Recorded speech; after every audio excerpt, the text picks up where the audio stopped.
Good evening, you are watching News Mongolia on MNB World. I'm your host, Satlan Korts. For our top stories, COVID-19, 1,311 cases confirmed on Tuesday. State tally is now 24,195. President Kh.Battulga submitted a decree to the Supreme Court to dissolve the Mongolian People's Party. Calligrapher S.Tamir promotes traditional Mongolian script in Belgium. For other news, stay tuned.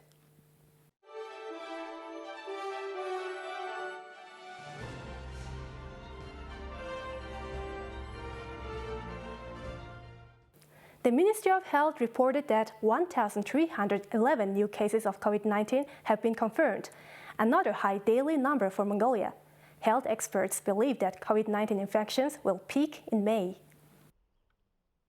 In the last 24 hours, following the test of around 10,000 people, 1,311 cases were recorded in Mongolia. About 1,200 cases were confirmed in Ulaanbaatar. The total number of COVID-19 cases is now 24,195. 2 people have died within the last 24 hours, and 459 people have recovered. 65% of patients are experiencing mild symptoms of illness.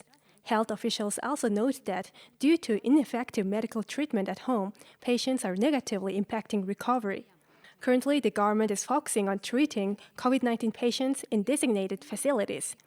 Student dormitories, hotels, resorts, and sports halls are being prepared to accommodate around 10,000 patients. Another big concern in Mongolia is the risk of exhausting medical supplies.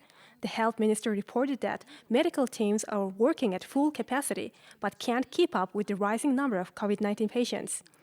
There are now over 4,600 healthcare workers working in the country's red zone. As of today, the global total for COVID-19 cases is 141 million, with 3 million fatalities. The US has the highest number of cases at 31 million, followed by India with 15 million. On Monday, Mongolian President Kh.Battulga submitted a decree to the Supreme Court to dissolve the Mongolian People's Party. He believes that Mongolian People's Party has violated the constitution, unjustly changed the party system, and gave several other reasons for submitting the decree. Later in the day, the board of the Mongolian People's Party made a statement saying the president's action violates the constitution. In his decree, President Kh.Battulga condemned the Mongolian People's Party for violating the constitution by turning the constitutional governance system into a party governance system. He also said that the activities of the Mongolian People's Party have violated the law on political parties through the unconstitutional and aggressive seizure of state power and a transition to a militarized party. The president's announcement was sudden, and he has led to heated debate. Some say that the president's action were in response to the recent decision made by the Constitutional Court to not allow him to run for a second term in office. Later in the day, the board of the Mongolian People's Party stated that the president's actions have violated over 10 laws, including the Constitution, the law on presidents, and the law on political parties. They condemned the president for abusing the authority granted to him by law, impacting the independence of the courts, and for actions that are driven by self-interest. Mongolia's presidential election will take place this summer. As the time draws closer, political tensions continue to mount. The National Blood Transfusion Research Center reports that they are facing a high risk of a shortage of blood supplies. They said the number of blood donors has been reduced by 3 since the strict lockdown. Normally, around 150 blood donors visit the center daily. However, currently only around 50 donors come each day due to traffic restrictions imposed related to the coronavirus quarantine. But the requirement for blood is still high at hospitals, especially for organ transplant surgeries. We are facing a risk of shortage of blood supply. Especially blood groups A and B are in great demand. We have been postponing organ transplant surgeries because of the recurring lockdowns. However, as time passes, some patients won't survive due to the long waiting periods. The public is encouraged to donate their blood these days. The National Blood Center is making requests to the state officials to allow blood donors to freely enter the facility. The center also has a mobile team who will collect blood under a strict sanitary regime. Any healthy individual between the ages of 17 to 60 can be a blood donor. When one person donates 350 to 400 milliliters of blood, it can potentially save the lives of up to 3 people. The European Union, the German Association for International Cooperation, and the Food and Agriculture Organization of the United Nations are implementing an agriculture and forestry project in Mongolia. Agricultural Governance and Ecosystem Sustainability, or STREAM, aims to tackle environmental and food system degradation through long-term, innovative, and sustainable land management, as well as capacity building. The project is being funded by the European Union, the Ministry for Economic Cooperation and Development of the Federal Republic of Germany, the German Association for International Cooperation, the Food and Agriculture Organization of the United Nations, and the Ministry of Nature, Environment, and Tourism of Mongolia. The project will be implemented in 2 directions. The Food and Agriculture Organization will support the adaptation of agricultural land management to climate change through the development of value chains in the agricultural sector. The German Association for International Cooperation will focus on biodiversity conservation, sustainable forest management, and capacity building.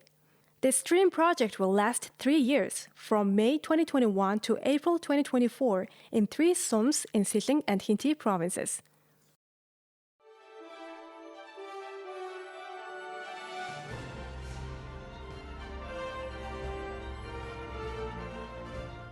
Now let's take a look at the currency exchange rates provided by Mongol Bank.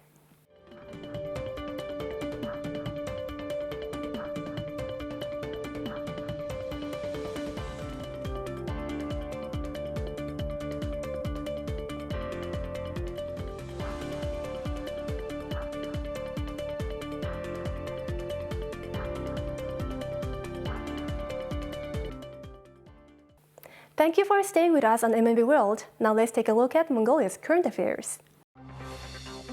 On April the 12th, the United Nations mission in South Sudan shared a story about Mongolian peacekeepers.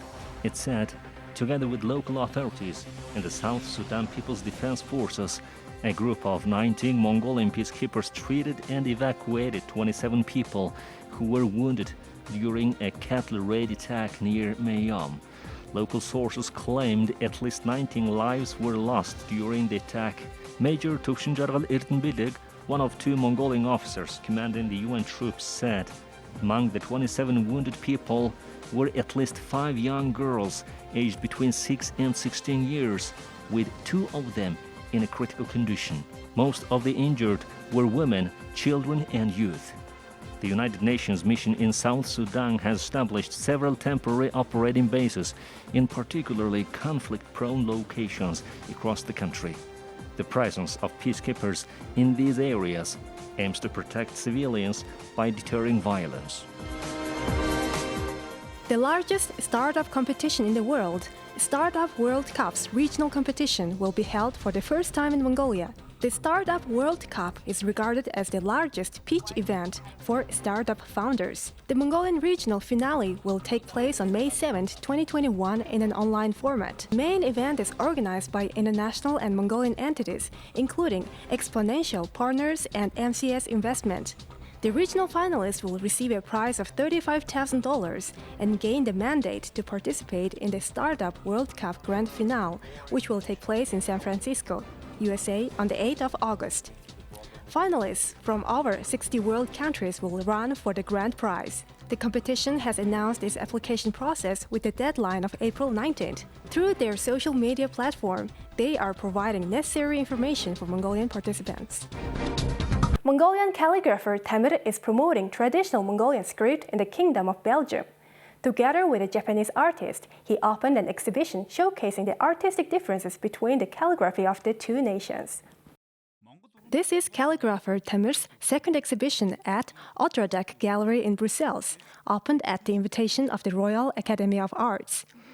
This year's exhibition was the result of collaboration with a Japanese artist. This exhibition is kind of a dialogue or conversation between me and Japanese calligrapher Satoru Toma. The main theme is spring. Our thoughts and impressions of the spring season were revealed through our artwork in a conversational manner. During the exhibition, Calligrapher S.Tamir taught guests how to write calligraphy. Visitors were keen to know about the differences between Mongolian and Japanese calligraphy art. The reason why we invited S.Tamir to exhibit in our gallery is because we were impressed by the rhythm and movement of Mongolian calligraphy. We feel fortunate to have S.Tamir here because he is not only showcasing his artwork, but also demonstrating the elaborate hand movements, rhythm, and style. S.Tamir says that he will continue to promote Mongolian calligraphy overseas. He has been invited to teach Mongolian calligraphy every year at 4 art schools in Brussels. Today is April 20th. Now let's take a look at what happened in world history on this day. On this day in 1887, George Buden won the world's first motor race. However, it was a hollow victory and there was no champagne celebration because Buden and his co-driver were the only ones taking part.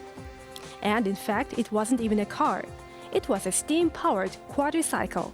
The event was a test organized by the newspaper Le Velocipede to see if Buden's machine, which had boasted speeds of 60 km per hour, could make the 29-kilometer distance. On this day of 1611, first known performance of Shakespeare's tragedy Macbeth at the Globe Theatre, London, recorded by Simon Forman. It dramatizes the damaging physical and psychological effects of political ambition on those who seek power for its own sake. Of all the plays that Shakespeare wrote during the reign of James I, Macbeth most clearly reflects the playwright's relationship with his sovereign.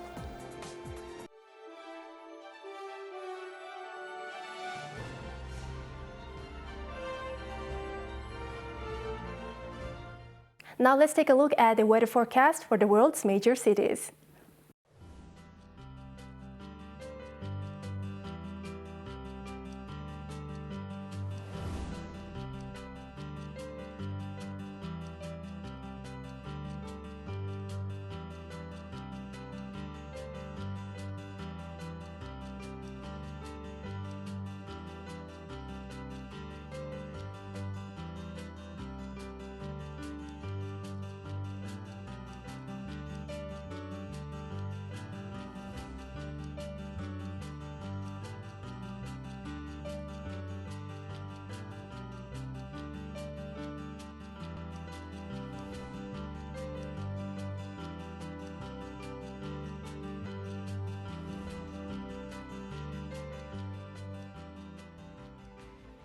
This is it for today. Thank you for staying with us.